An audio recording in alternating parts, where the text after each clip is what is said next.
સુરત રુસ્તમપુરા વિસ્તારમાં ચીના ગેંગ ફરીથી સક્રિય થઈ હિંસાની ઘટનાને અંજામ આપ્યો છે।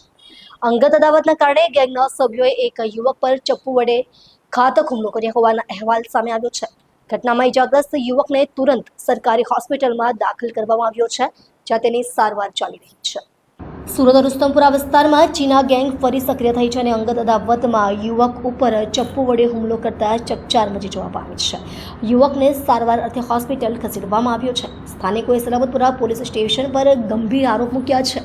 તેમનો દાવો છે કે પોલીસની નિષ્ક્રિયતા અને ઢીલી કાર્યવાહીના કારણે ટપોરીઓ અને ગુનેગારો માથું ઉંચકી રહ્યા છે। ચીના ગેંગ પહેલા પણ મારપીટ, જબરદસ્તી અને ધમકીઓ જેવા ગુનાઓમાં સામેલ રહી ચૂકી છે, પરંતુ પોલીસ આરોપીઓ સામે કડક કાર્યવાહી કરવાના બદલે છાવરતી હોવાના આક્ષેપ કર્યા છે।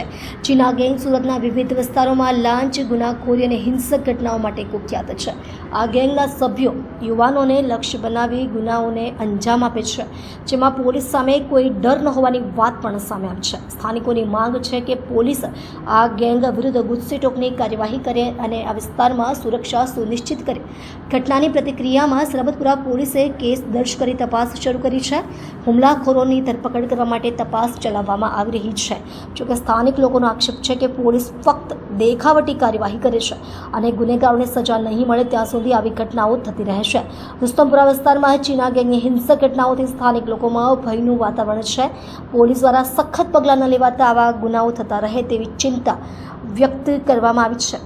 સ્થાનિકોની માંગ છે કે ગેંગ સામે ઝડપી અને પ્રભાવી કાર્યવાહી કરવામાં આવે।